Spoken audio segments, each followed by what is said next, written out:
Amazing, amazing, thank you. So to you, Debbie, you are in fashion niche. When you see your fashion architect as well as creator, right? So how has AI influenced fashion and lifestyle content, the way it's created, curated, and even consumed? Um, Hi. We can hear you. It's so low. I'm like, okay. All right. So, okay, I'm being heard. So how it, so like you said, I'm basically a fashion architect in terms of, so the reason I say a fashion architect because I'm also an architect that just basically I've dived into the fashion space or so, and I create because I'm a designer. So I actually design outfits, and I have a brand too. So then it also works not just in creating content, also in the marketing aspect. How am I also managing? Because also one thing, I've realized that I've been able to do with AI is the processes of actually running a business. Basically also as an entrepreneur, it's creating trend analysis, finding, okay, how am I going to navigate? And it can just be like in terms of content, because it's like, how catchy is it, right? You know how you go onto social media and you're like, these people are stalking me. Why do you think they're stalking you? It's because they have been able to know what you like. So also as a marketer or as a brand, I'm also able to use AI to basically hone in on that niche, to find ways to create content that it will go to people. So that way I know my network, I know my consumers, I know what they like based on what they've done, which is what the analysis is, which is what I use AI to do. So I know how, even when I'm creating marketing content, how am I going to address to somebody? Because you also have to know your target market. So in a way, with fashion, that is also how I use AI or I navigate AI. Amazing, amazing. Thank you very much, Debbie. So to dive deeper into this, right? I'm sure that people in the audience are kind of wondering, what are these tools that you guys leverage already, just to know how they can also use that to their own advantage, right? I mean, we're talking the AI advantage. So, Gideon, I mean, obviously in brand strategy, for anyone who might want to apply that path, what are the tools, some of the innovative tools and techniques that you've been able to use over time to create amazing brand storytelling? Okay, I think, like I mentioned before, I think it all started with the regular ChatGPT that everybody uses, and for a lot of people, they actually decide to go further in understanding beyond the normal way that everybody uses, because actually the same person can actually use and ask a kind of question and get different results. So for some other person that understand how to go about it, they get like more detailed and more precise results.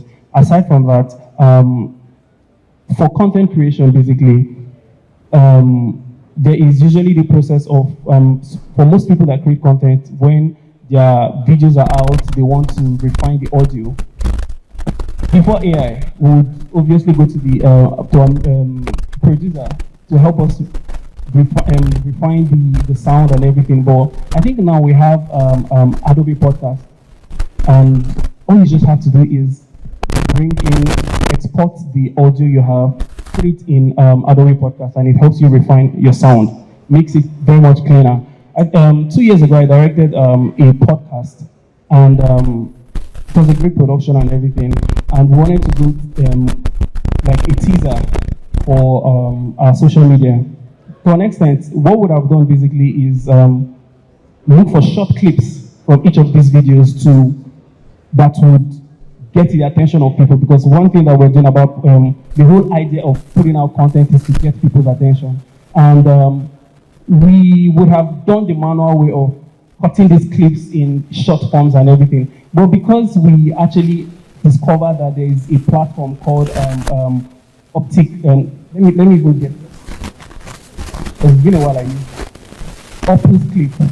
What it does basically is that it helps you, it reads what your podcast or video is about, cuts it in bits, gives you topic that would actually catch the attention of your audience. And you don't have to go through, it's like it cuts it in 10 different parts, subtitle it, put it in a short frame, Instagram format, and you're good.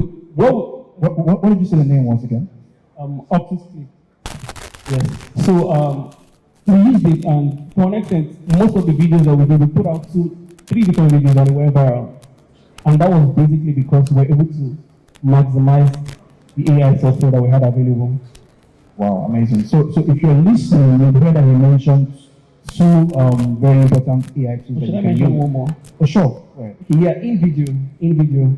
It's more like an ad kind of so all you just have to do is write your script, whatever your script is, put it inside, and it will help you create a video out of it.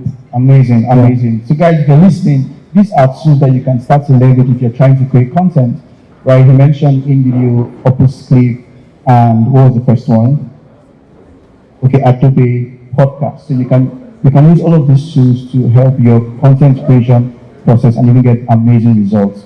Right? So I remember, I think when AI started to get the buzz around here, there was that fear that, oh my God, AI is coming to steal our jobs, right? I'm not saying that I was scared for a bit too. But I don't think that has been the case over time. So Kosi, you are in voiceover acting. Now, how do you think, or do you think that AI voiceovers are a threat to voiceover artists? No, I do not think AI voices are a threat, but that's a personal opinion.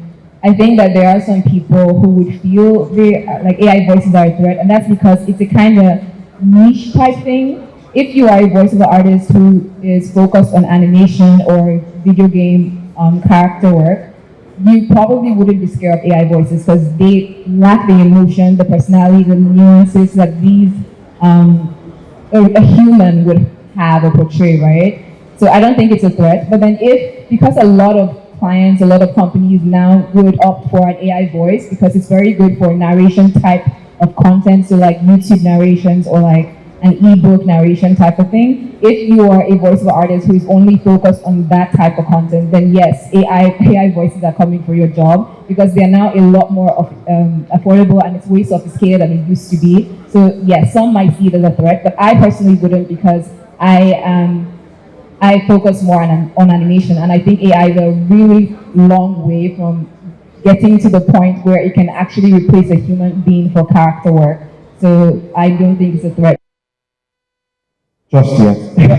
Just yeah, because the technology is really advancing. It's like it's way better than it was last year, and each year it surprises me. But I just don't think it will ever get to the point where they would actually opt to take out a human being completely to imagine AI voicing Moana. It's going to be unbelievable. She would sound so robotic. So I really don't think that's going to happen anytime soon. But who knows? We never know. I mean, you never know. Never know, you never know. So if you're in the audience and you're scared that AI is going to take or steal your job, just do like this, do like this. Calm down, okay? It's not going to take your job. It can't replace us as humans. So I think AI is just here to help, with our own productivity. Debbie, are there any specific AI-driven tools or platforms that you found useful in your creative process over time?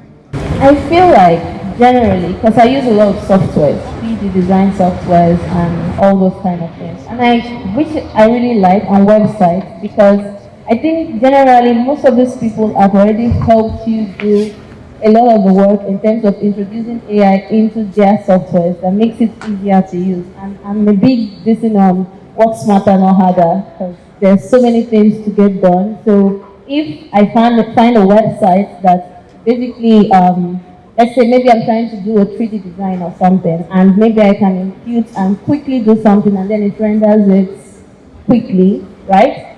I'm sticking there. So a lot of these softwares or websites, they normally have plugins, right?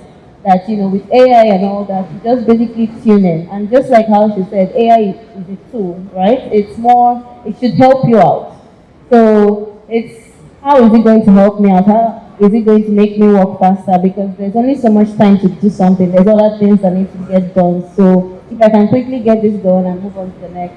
So just a lot of software. Yeah. Thank you, thank you. And the final question to you, Jane.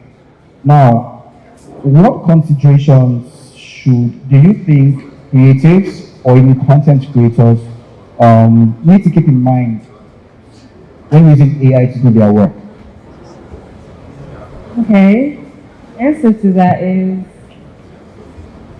you have to first ask yourself, why did you start? What are you trying to do? What was the point of, like for a creator, right? Why do you want to become a creator? Is it because of the money? Is it fame? Is it the fact that you get to hang out with celebrities? If that's the answer, then you should not be a content creator because your work is going to become very generic.